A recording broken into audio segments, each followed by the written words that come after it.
is Niswander, and you're watching the Nowman show. Shannon Rivers is a member of the Akimel O'otham. Is that right? Did I say that right? Pretty close. River people, All right. born and raised on the Gila River Indian Reservation located in Arizona. Since 2004, he has been a participant and a former delegate at the United Nations Permanent Forum on Indigenous Issues held at the UN in New York City. In 2008, Mr. Rivers co-chaired the Global Indigenous Peoples Caucus for 2 consecutive years and has conducted and hosted lectures on the United Nations Declaration of the Rights of Indigenous Peoples at the state capital of Arizona, Arizona State University, and at numerous local colleges in Arizona and California. Shannon has participated in political and social justice actions in North, Central, and South America. During his time as co-chair, Shannon was also instrumental in assisting the implementation of the United Nations Declaration of the Rights of Indigenous Peoples. Shannon is a board member for Divest L.A., a local grassroots movement coalition with a revolutionary vision, which we will be getting into. Currently, Mr. Rivers is a Native American traditional cultural advisor to Indigenous inmate populations at county, state, and federal prisons and jails in Arizona. He holds a Bachelor of Science degree from Northern Arizona University and will be receiving his master's in American Indian Studies from the University of California, Los Angeles. Go UCLA. UCLA. That's right. Thank you, Shannon, for being on the Nowman show. That's the show, right? I mean, we're done. That's a lot of stuff. That's a lot of stuff. You've done a lot of stuff. You're doing a lot of stuff, and that's amazing. Thank you so much for joining us. Thank you for having me. My pleasure. I mean, it's time that we have more and more of these kinds of discussions. I agree. First of all, you were a delegate Right. at the UN. I've been a media ambassador for a UN program. Okay. What did you do exactly as a delegate? So it goes back to 9/11, actually. Oh, wow. Yeah. So when 9/11 happened, the closure of the U.S. southern border in Arizona started to get more militarized. It was Bush at the time who said we need to secure our borders, as you kind of see the same political rhetoric going on today. For some reason, the United States in their political positioning believed that these individuals who flew planes into these twin towers were coming through the southern border. Yeah. Reality that's never happened. But right. So the militarization of the O'otham border, the Thon O'otham border, our traditional people don't recognize those borders, but there is a small little fence there that the Border Patrol started to increase their presence. The elders were concerned about what is our role and what kind of responsibilities do we have. And moreover, they wanted to know, do we still have, not asking anyone, we believe that we had the freedom to cross this border, this U.S.-Mexico border. But they needed to know a little bit more about the policies of what was happening and the militarization of the border. And the only place that we felt that at the time that the United Nations Permanent Forum on Indigenous Issues was the place to go. So I, along with several other folks, went there. I went there for a few years. I stopped going, then I went back because I felt that the policies within the UN system, of course all these member states that are within the UN, right. If we know anything about the UN, the United States is the largest financial contributor to the UN, so there's a lot of muscle that takes place. There's a lot of pushing, political shoving that goes on by the US. But nevertheless, we felt that the Permanent Forum was a place to voice our concerns about the militarization, about the treatment that the indigenous peoples were facing, not just the O'otham people in the south, but you got the Kumeyaay and the Lipan Apache. You got at least several other tribes. In Arizona. And not just Arizona, but you're talking California right. and through Texas and a little bit of New Mexico. But so you have these states where they're butting up against the border. Indigenous peoples felt like we needed to have our voice be heard there. So we went. I was nominated in 2008, And it was soon after the UN Declaration on the Rights of Indigenous Peoples was passed by the General Assembly.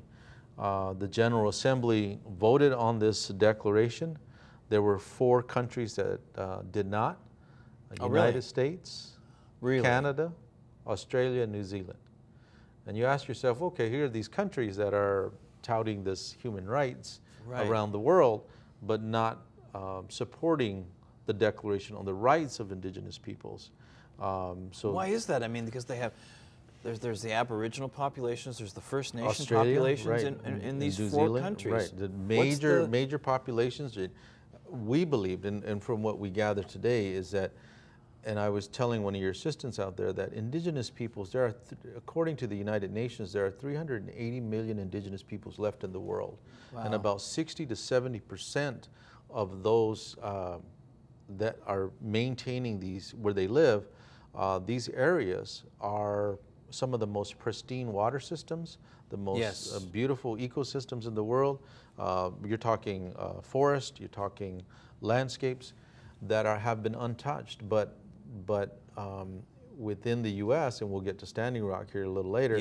But in the U.S., we see indigenous peoples on reservations throughout the U.S., mainly on this side of the Mississippi. But some of these areas are still untouched, if you will, by colonization, by progress, by capitalism. So they're untouched. But it was interesting to note that these 4 countries did not sign that. Obama later, when he came into office, lent his support to the declaration. But as we can see, again, about Standing Rock and Bears Ears and many other violations that go on in indigenous communities, policies or treaty rights have not ever been honored by this government, by the United States. And that's an ongoing issue. It's going into the 21st century. Right. So, I mean, we stopped, I think the last treaty was in 1876, I believe, with the Lakota, the Fort Laramie Treaty. It was one of the last treaties, I should say. But no, none of these treaties are over. I believe an organization counted how many treaties that the United States signed. There was over 400, and none have been obligated. They violate every one of those treaties. Oh, wow. Continue today, yeah. So now, you also worked with different tribes for them to adopt the declaration? So the Declaration on the Rights of Indigenous Peoples was put forth 15 years before that movement. And this is the 3rd draft of the declaration. Is this based on the Universal Declaration of Universal Human Rights? Declaration of Human Rights. That was 1948. 1948. We got that because of Eleanor Roosevelt. You're damn right you did. However, when it comes to indigenous rights, that's a whole different set of circumstances. Because basically what happens is a country will come in and say, well, yeah, we have indigenous peoples, but they're part of the larger society. In reality, we're not. Native people, even though I speak English and drive my car around or whatever, we are a unique, distinct people in a country that has, from manifest destiny, from the from the doctrines of discovery to manifest destiny, our rights have been violated every step of the way. We do not have. We may be on reservations, but that is federally owned land. So yeah, I mean, these indigenous peoples from all over the world came together at the United Nations to push forward this declaration. Now, granted, there was a lot of compromise because this is the third declaration or the 3rd draft, which was finally passed. A lot of folks didn't like it. And you mean folks in the Native American community? In the indigenous communities throughout the world, right? And not just North America, indigenous globally. Globally. People were uncomfortable with it because it felt like it was too, we were compromising on a lot of things. And moreover, we felt that we were asking permission from an oppressor who never really gives us rights anyway. So these are things that were very contentious within the groups, with the indigenous groups at the UN. But it passed 47 member states signed it, and again, the 4 that didn't. Later on, Canada and New Zealand and the United States and Australia used some softer language to say that they would support it in some way. But still, violations go on throughout Australia and New Zealand. You've seen here in the United States with what happened at the large gathering in Standing Rock. Right. I know, exactly.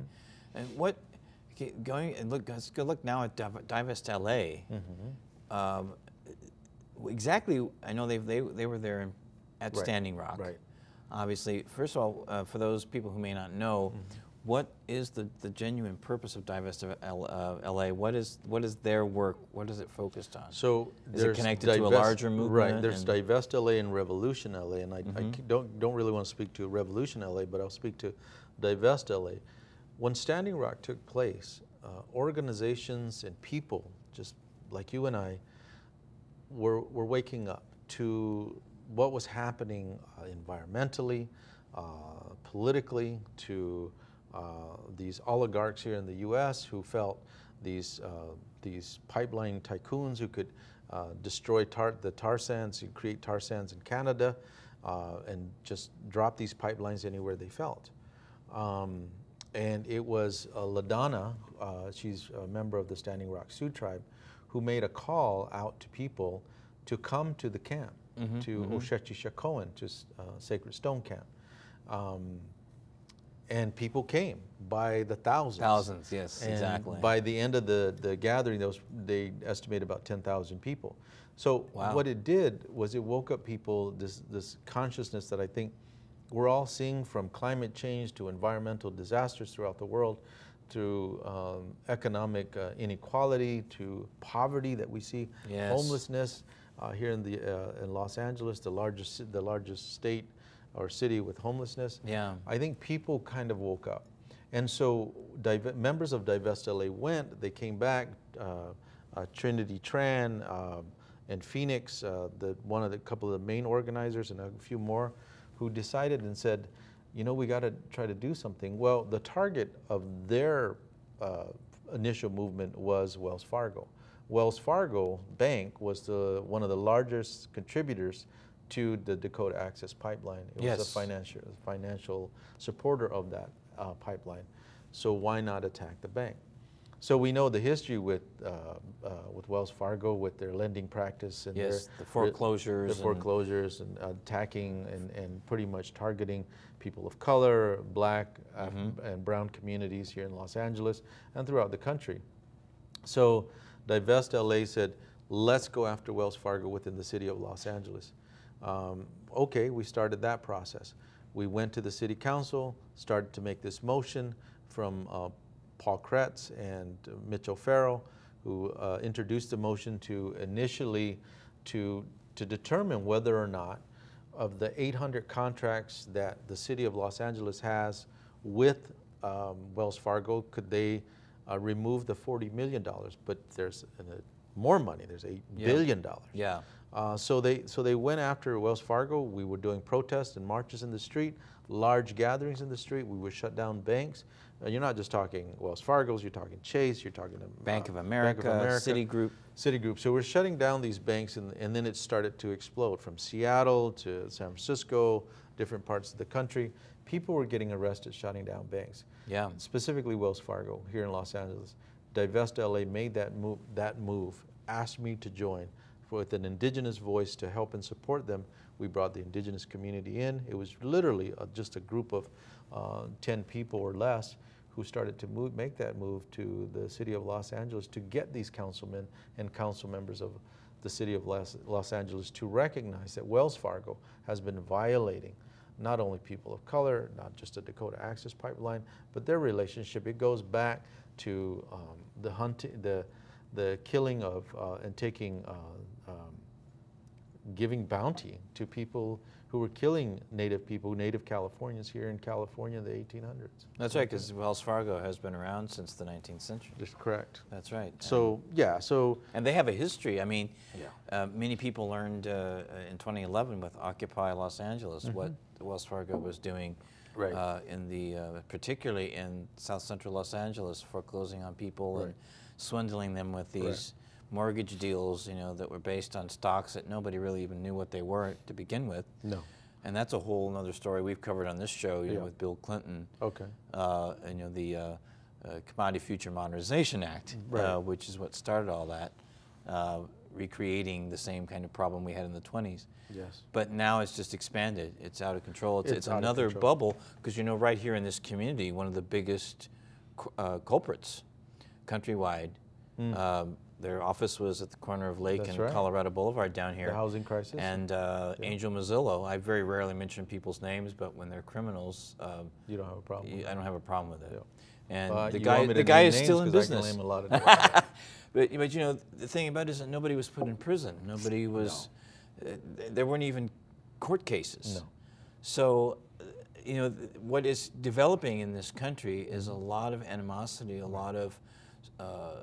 It's going to create not only a mortgage bubble, but you know, people in they're going to be in the streets again. Something's going to happen. I mean, something's got to give. I hope so. I hope people do wake up. Right. Yeah.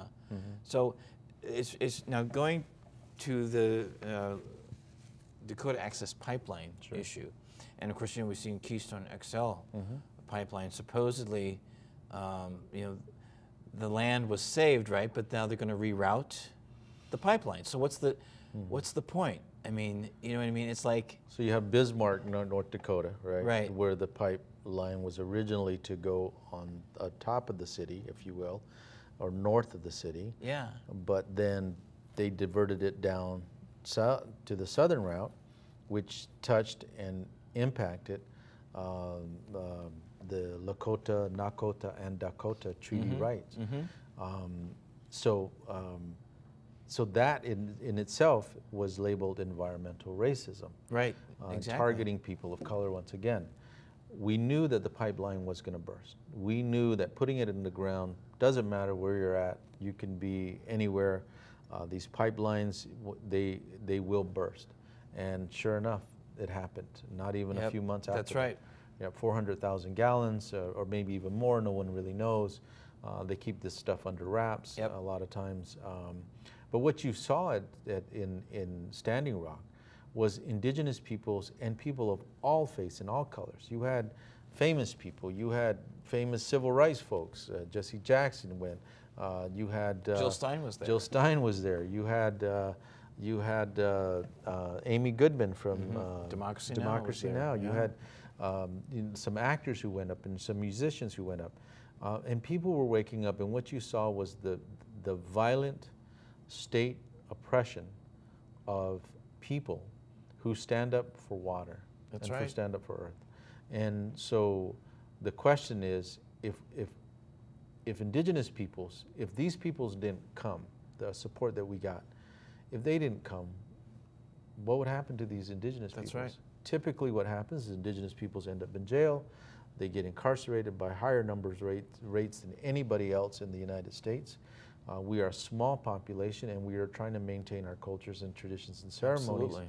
And so you have this violent history in the United States, again with Manifest Destiny, specifically here in the U.S., and the killing of millions and millions of indigenous peoples. Nobody talks about that. That's right.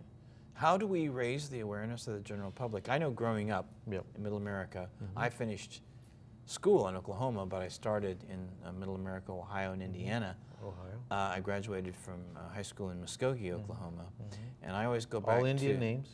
Yeah, Ohio, oh, yeah. Muskogee. Yeah. That's right, all Indian, and even I think have some family heritage I still have to find out about, and on my mother's side of the family. Okay.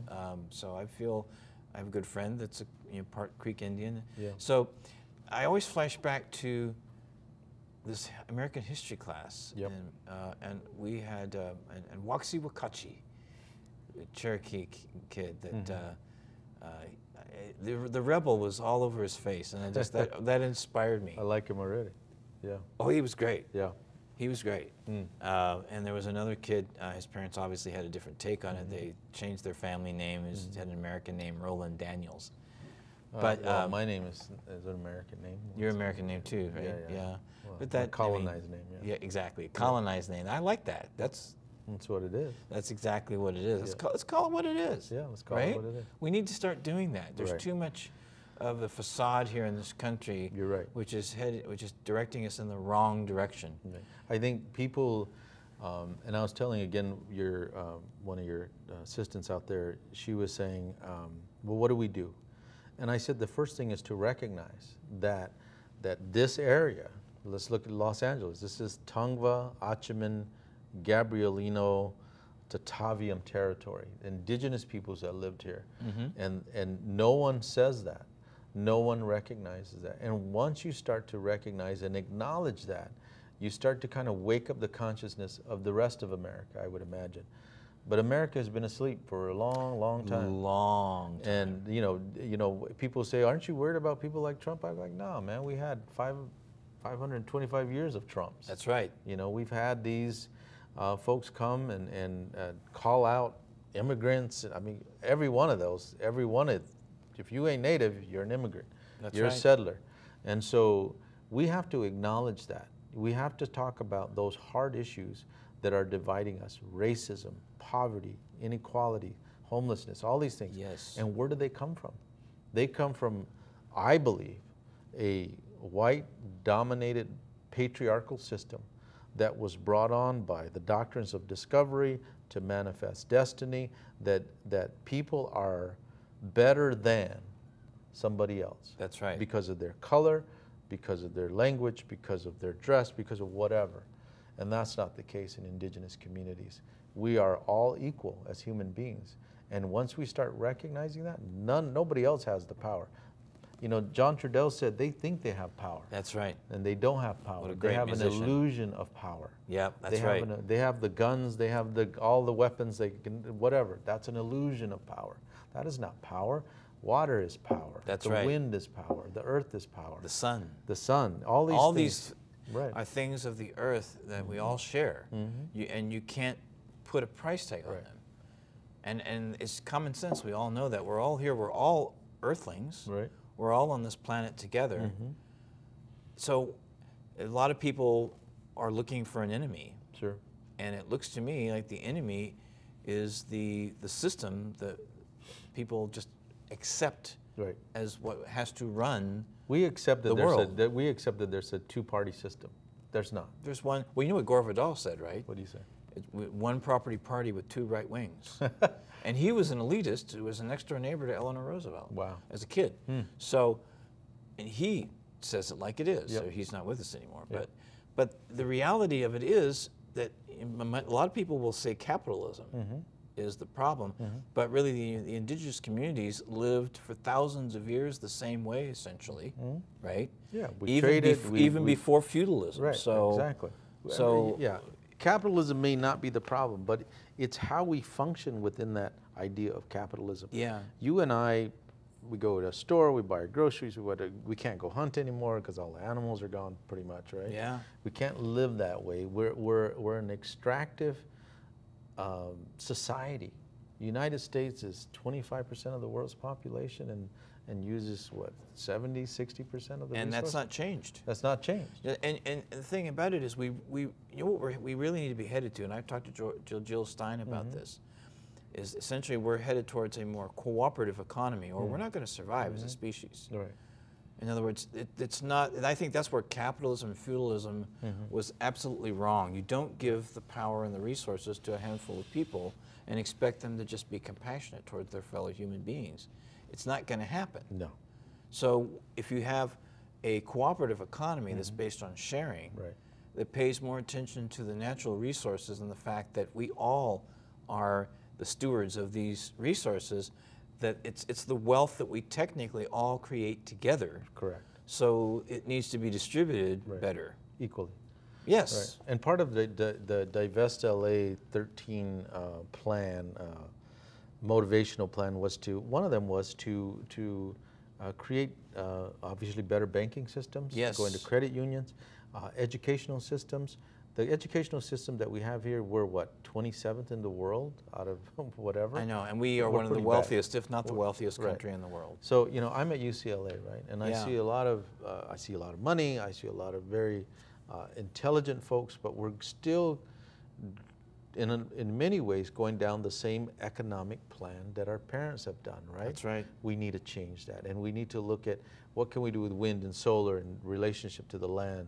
And we need to move radically.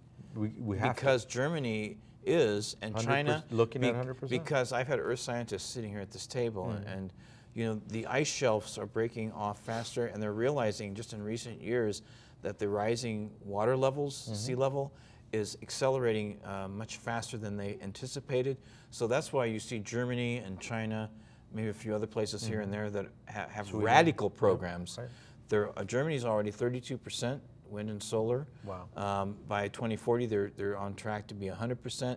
So the technology exists. The ability to do this exists right now. It does. And we need to create coalitions. We need to bring people together. And like the Margaret Mead quote, it doesn't take a lot of people, but it does take a significant number of people who realize that they can make a difference. We need to start doing that, create coalitions that move these solutions forward because they exist. I'm a owner of a worker cooperative. Right. We need to get people in a more cooperative mindset, create businesses together, stand up together, support one another, share the resources, put pressure on the establishment to say, no, we are the majority. Right. How do we do that? and so in a closing statement, let's wrap it up with that. How do we do that? I think one of the things is that if you look at, you brought an Indigenous guy on the show, so I'm coming from an Indigenous perspective. If we look at how Indigenous peoples live around the world, they're sharing resources. They're taking care of those resources. They're not overfishing.